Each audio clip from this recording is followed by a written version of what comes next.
Hey guys, welcome back to the channel.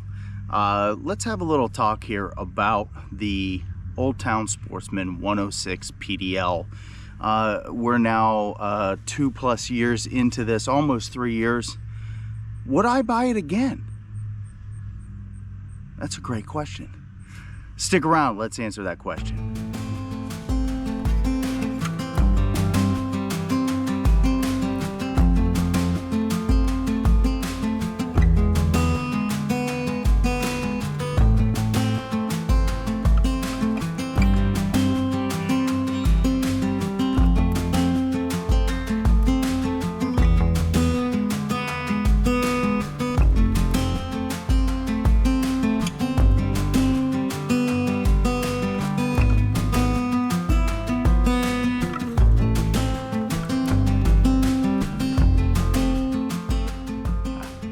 Alright guys, here we are a couple years into the Oldtown Sportsman 106 PDL journey, and I gotta tell you, I do like this kayak. I like it a lot, but would I buy it again? I'm not so sure. So let's go over a couple of things here. When I bought the kayak, it was $2,100.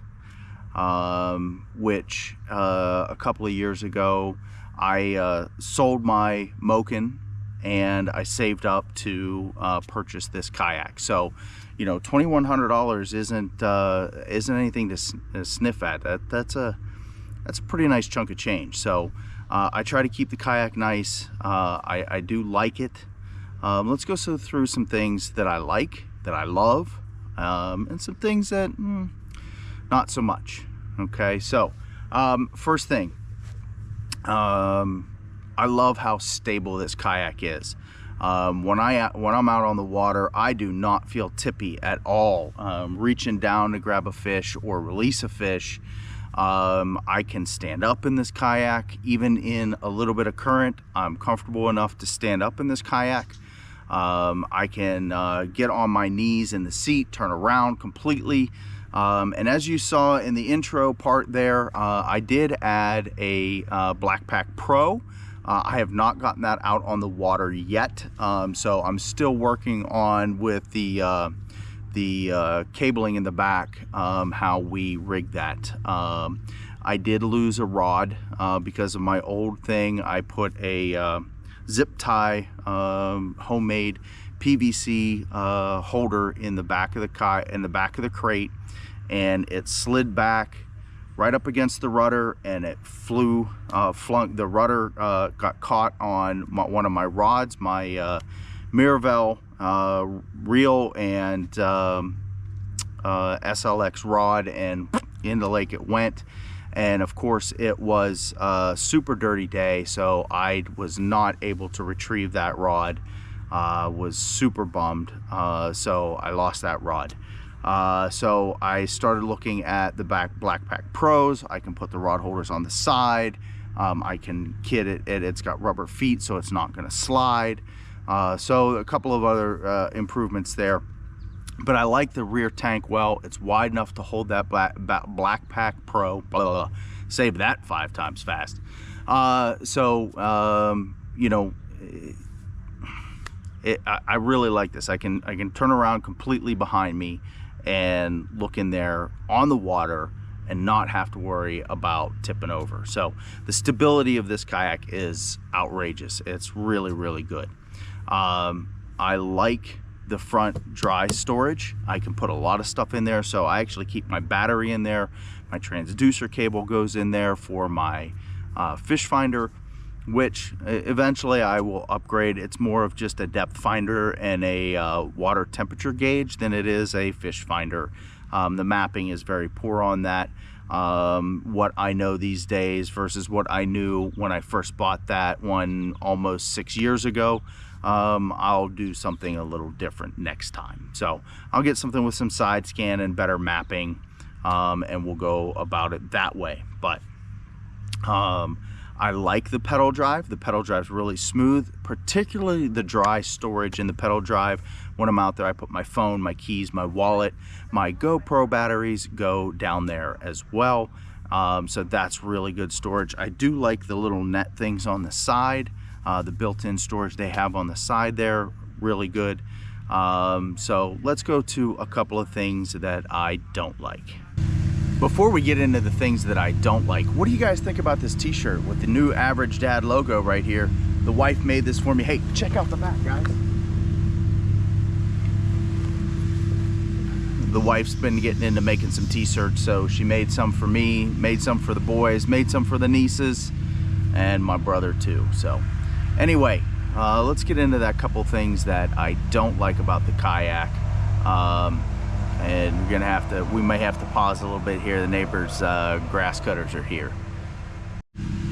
Isn't that always the way?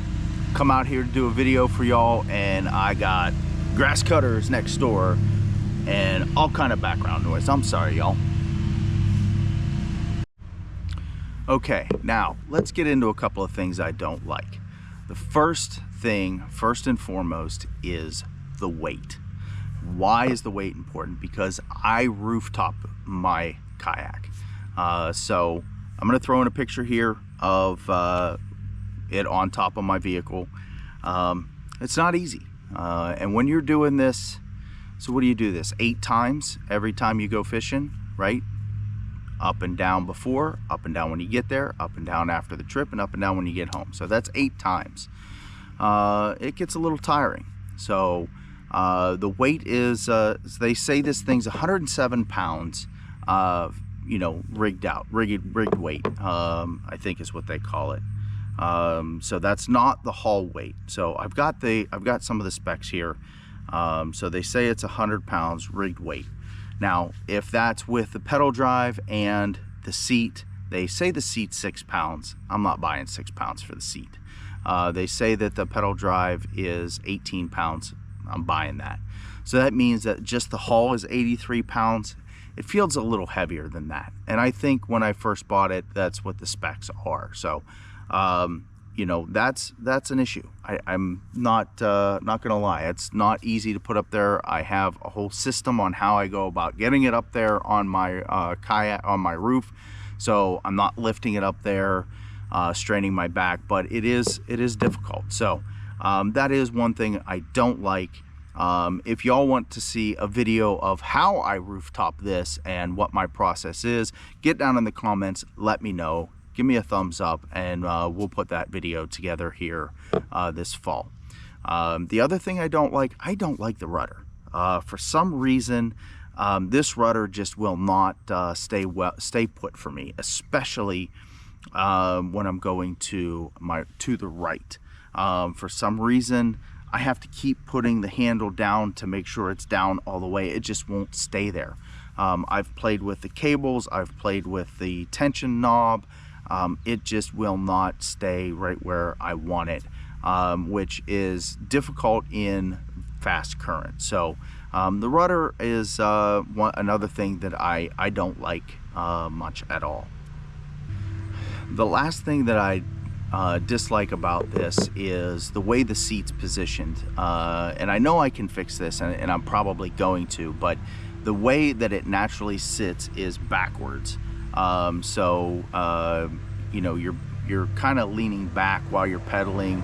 For me, it kind of is a little bit of a hurt on the lower back for an all-day float or all-day excursion on the water. So I am probably going to look into seat risers to kind of prop that back of the seat up so that I'm not sitting backwards. Not a huge deal, but right out of the gate, you know, I would like that to be more level so that it's easier to pedal. But so that's where we are. So that brings us to the question at hand.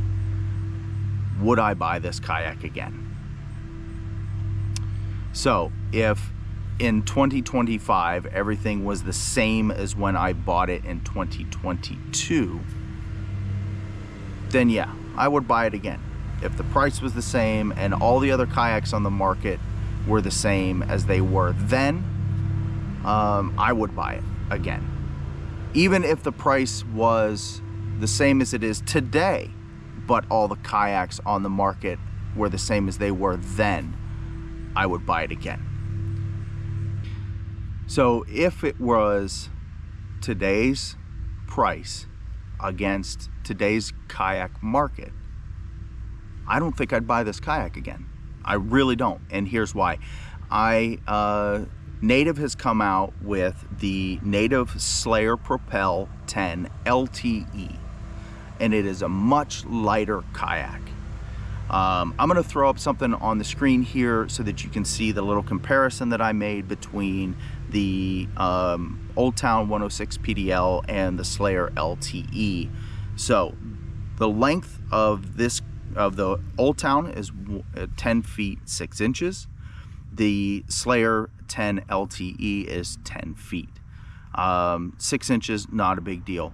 For me, being as I store this kayak inside in my garage on the wall with J hooks, which is why I didn't go with the 12-foot version, which is why I stayed with the 106 PDL and not the 120. The width, this kayak is 36 inches. The Slayer is 34.5, so an 1.5 inch difference.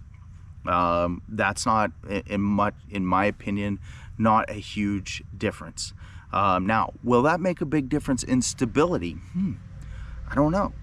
The hull weight, again, 83 pounds. So what that is the rigged weight of 107 pounds minus the pedal drive and minus the seat, which they say is 6 pounds, and I don't buy that at 6 pounds at all.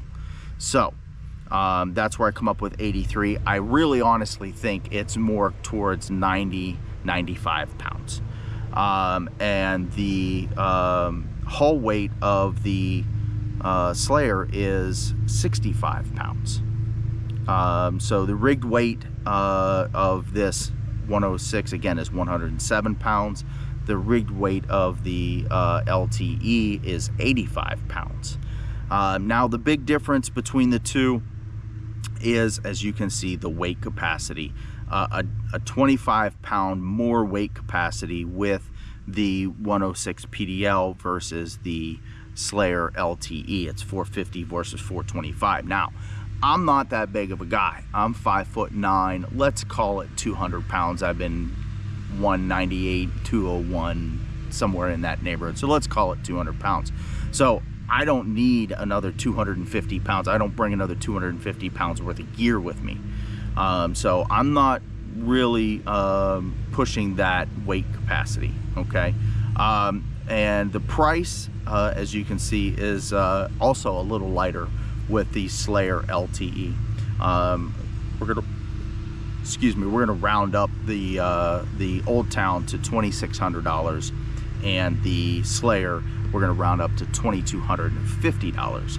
So, you know, that's a nothing to sniff at when you're spending over $2,000 for a kayak. You know, I get it if you're spending $2,200. What's another couple hundred extra bucks? But you know, looking at the rest of it, you know, 65-pound hull weight, that to me, I would probably, if it were today and the kayak market was the same and everything was as it is today, especially if I could get a test of the Native Slayer Propel 10 LTE, if I could go test that out somewhere, I'd probably lean that way. All right, so let's wrap this thing up. Seems like most of the grass cutting stuff is coming to an end there. I apologize. So what I'm gonna do is I'm gonna throw up on the screen a couple of comparisons so that you can see right off of the Oldtown website and the Native website, so that you can see where I'm getting this information, as well as the prices for the two. I'm gonna throw that all up on the screen now, so you guys can see I'm not just making this stuff up. This is what's published out there on the internet for these two kayaks. And man, I'm telling you what, I think I might try to go find a demo day for that Native Slayer. Maybe I'll sell the Oldtown and get into the Native Slayer. Who knows? But I tell you what, I do wish I would have had a kayak like this when I was in high school. That would have been awesome. I lived in a place where there was a lot of fish, and man, I wish I would have fished more back then than I did. But it is what it is. So hey, if you all enjoyed following along with me today on this quick video regarding the kayak and would I buy it again, give me a thumbs up, drop me a comment down below, subscribe to the channel, you know, and share this channel, man. Let's try to grow it. We're doing all right, but need to get some viewership up. I got some things coming up this fall that we're gonna have to talk about, which may prevent me from making content. So we're gonna have to have a discussion and see what y'all think. I can make some content, but it's not gonna be fishing. So I've got some ideas. It's fishing related. So I'm gonna have to see if I'm actually gonna go through with this. Might have to have some surgery on the shoulder, my right shoulder. So if I end up doing that, you and I, guys, we're gonna have a conversation, and you're gonna let me know if some of the ideas I have for videos would be worthwhile and something you would like to see. So anyway, thanks for following along today, and we'll catch you out on the water next time.